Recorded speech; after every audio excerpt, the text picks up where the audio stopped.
Olá, como vai? Tudo bem? Eu cumprimento com a paz do Senhor.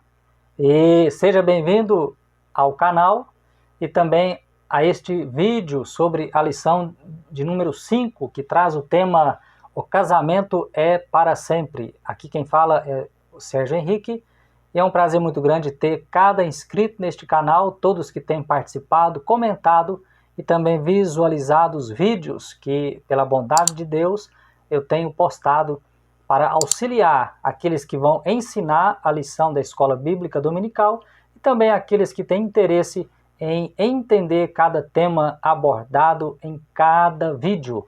Seja bem-vindo a mais uma gravação e até o final deste vídeo eu estarei apresentando um resumão a respeito desta lição de número 5, que fala sobre o casamento ser para o sempre.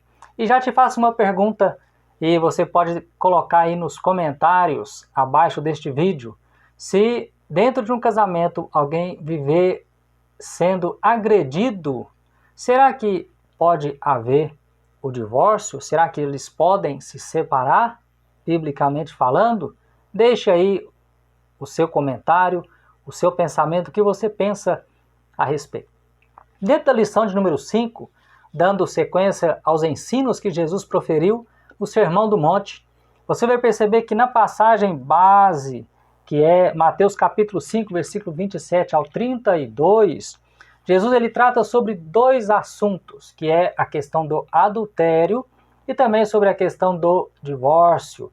Jesus ele toca no 7º mandamento do Decálogo, que está registrado no livro de Êxodo 20, versículo 14, onde diz que não adulterarás.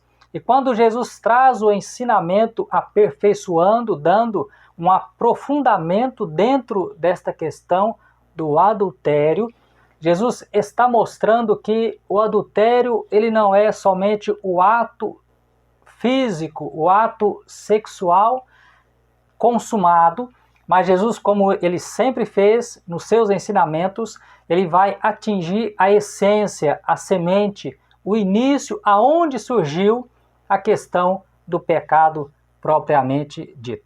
No Sermão do Monte, nós vamos perceber que Jesus, quando ele aborda a respeito do adultério, ele vai dizer que adultério não é somente o ato em si, mas só pelo fato de alguém, no caso um homem, atentar para uma mulher com a intenção de cobiçá-la, de desejá-la, ele já comete adultério com ela em seu coração. E aí você vai perceber que o divórcio, em muitos momentos, ele é uma consequência de um ato tão pequeno, um ato que surge, que nasce, que cresce dentro da mente, dentro do pensamento, dentro do coração, das emoções, e que se o homem não se controla, que a mulher não se controla, chega a cometer um adultério, propriamente dito em um ato físico consumado, e aí leva-se, em muitos casos, ao divórcio. E dentro da lição será abordado este assunto sobre o divórcio e também sobre o adultério. E aí nós perceberemos que dentro da lição o adultério, biblicamente, é definido como uma relação sexual que um homem casado tem com uma mulher que não é sua esposa ou vice-versa. E aí, indo para a lição de número 5, o casamento é para sempre, Mateus capítulo 5, versículo 27, no original, no grego, você pode até anotar, se preferir, se quiser, no seu caderno de estudos, vai estar lá, oi Moisés, que significa não adulterarás. E aí, Mateus capítulo 5, versículo 28, a frase que está descrita dentro do versículo 28 é Ho blepon gnaika prostor epitimesai, que significa o que vê uma mulher para desejar ou para cobiçar. E aí nós vamos entender que esta palavra epitimesai significa desejar ardentemente, cobiçar. É um desejo que queima, é um desejo que arde, é um desejo que inicialmente, quando ele é dentro do homem, ou até mesmo dentro da mulher, ele vai fazer com que ele almeje de uma maneira descontrolada, exagerada, o sexo oposto. E ele sendo casado, ou ela sendo casada, vai cultivando aquele pensamento através do olhar, vai cultivando aquele desejo através dos pensamentos. E hoje em dia, com as redes sociais, está muito mais fácil ter este tipo de sentimento, de desejo ardente pelo sexo oposto, relacionado a uma pessoa que já tem um compromisso, que já tem um cônjuge. Por quê? Porque através de uma mensagem, através de um elogio, através de uma palavra, talvez de maneira mal expressada, mal colocada ou mal interpretada, pode-se gerar um desconforto, fazendo com que um sentimento sexual venha surgir, mesmo que ainda não tenha sido consumado a prática do sexo em si.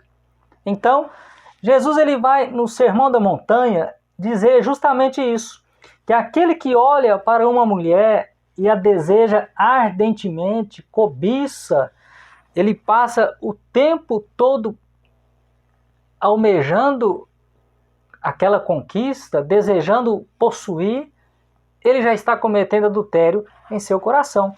E aí quando você parte da questão do adultério no coração, você vai perceber que Tiago escreve um texto muito interessante, Tiago, capítulo 1, versículo 14 e versículo 15.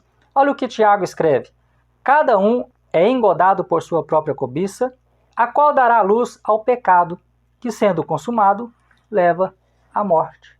Cada um é o que? Engodado, ou seja, envolvido pela sua própria cobiça. É quando uma pessoa olha para o sexo oposto, e aí ele vai se sentir atraído e perde o controle e não corta o mal pela raiz. Interessante que quando nós vamos perceber essa questão, muitos adultérios acontecem no coração através do olhar. Inicia-se por um olhar, por um pensamento, por um cheiro, ou outras questões que vão abranger a questão da atração. E aí quando nós partimos para o divórcio, lá Mateus capítulo 5, versículo 31, a palavra que está presente lá no grego é apostation, que significa carta de divórcio. E aí versículo 32 entra a palavra porneias, relacionado à imoralidade ou adultério, que relaciona-se a relações sexuais ilícitas. Nós vamos entender que o divórcio ele não estava na ideia de Deus original relacionado à família. Quando Deus cria o homem e a mulher, quando ele determina a criação da família, macho e fêmea, vai dizer que Deus os fez macho e fêmea, vai dizer que deixará, portanto, o homem a seu pai e a sua mãe e unir-se-á à sua mulher. Você vai entender que o casamento, no seu significado original, na sua origem, a família ela foi instituída por Deus para ser um contrato vitalício.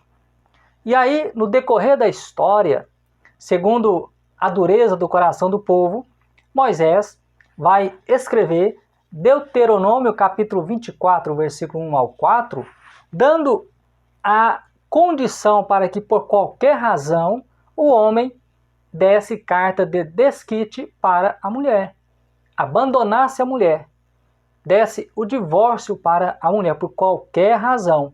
Moisés dá essa lei para Israel. E aí, caminhando mais à frente, nós perceberemos que o projeto de Deus não é que o homem e a mulher se separassem, mas que eles vivessem juntos por toda a sua vida, por toda a sua existência. Você vai perceber que Jesus no Sermão do Monte, ele vai dizer que o homem, quando divorciasse da mulher, só poderia acontecer pela razão de adultério. Mas o que Jesus quis dizer em todo o seu ensinamento é que não houvesse toda esta situação desgastante. Nem a questão do adultério no coração, aonde começa todos os males, e nem tampouco o ato consumado ao ponto de chegar à separação, ao divórcio. A família, nós sabemos que ela é a célula máter da sociedade. Independente de ser cristão ou não, o que mantém os padrões éticos e morais da sociedade ainda é a família. A família que zela pelos bons costumes, pela integridade, pela moral, pela honestidade, pelo bom comportamento, pela boa criação dos seus filhos, dos seus descendentes, ela é a célula máter principal da sociedade. A razão pela qual a sociedade não está totalmente destruída, degenerada. Por quê? Porque ainda existem pessoas que prezam pela existência da família. Eu, por exemplo, já com a minha esposa, nós nos casamos no dia 9 de fevereiro de 1995. Já estamos há mais de 27 anos casados, mas tudo isso porque Deus vem dando maturidade e nos altos e baixos nós conseguimos superar as adversidades da vida. E aí você vai perceber que existem algumas razões para que haja um divórcio, uma separação. Quais seriam elas? Ou quais são? Quais as condições que podem levar a um divórcio? Primeira, no caso de morte, Romanos capítulo 7, versículo 2. Você pode ler para conferir. Segunda razão pela qual é permitido um divórcio, pela infidelidade de um dos cônjuges. Aí pode haver um divórcio, uma separação. Terceira razão, pela deserção de um dos cônjuges que é descrente. Por exemplo, o marido se converte a Cristo e a mulher não. E ela não suportando aquela situação do marido ser cristão, ela abandonando o seu lar, pode haver um divórcio. Ou vice-versa. E está baseado lá em 1ª carta de Paulo aos Coríntios, capítulo 7, versículo 15. Porém, eu coloquei o quarto ponto, que quando nós sabemos que existem permissões para o divórcio, o ideal é buscar pela reconciliação, pelo perdão. Por quê? Porque a família foi instituída por Deus, e uma vez que o homem ou o rapaz vai na casa dos pais, tira uma moça, uma menina, da proteção, do amparo, do cuidado dos seus pais, e aí ele passa a ter os votos de fidelidade para com ela e precisa cuidar dela até o final da vida de ambos. Porém, hoje nós sabemos que a sociedade está tão degradada, tão mergulhada em problemas sérios, que está se tornando quase que rotineiro. Dia após dia, famílias sendo destruídas, se separando, divorciando, logo em seguida já adquire outro casamento. E vale ressaltar e lembrar que aquele que se divorcia, a não ser por causa dessas questões, a não ser por causa de adultério, quando ele adquire um outro casamento, e aquele também que saiu adquire um outro casamento, segundo a própria palavra, ele está em adultério, ou ela está em adultério. Interessante que Jesus diz que haveriam muitos escândalos, mas ai daquele por quem os escândalos viessem. Vivemos uma época, sim, que muitos que se dizem cristãos estão escandalizando a palavra, se separando, divorciando, casando novamente, e parece que tudo corre normalmente, na mais perfeita ordem. Porém, biblicamente falando, padrão bíblico, a família é uma instituição vitalícia. Que Deus continue te abençoando. Este é apenas um resumão sobre o que será tratado na lição de número 5. Continue participando deste canal e deixe aí o seu like, a sua inscrição, seus comentários, e que Deus te abençoe em nome de Jesus.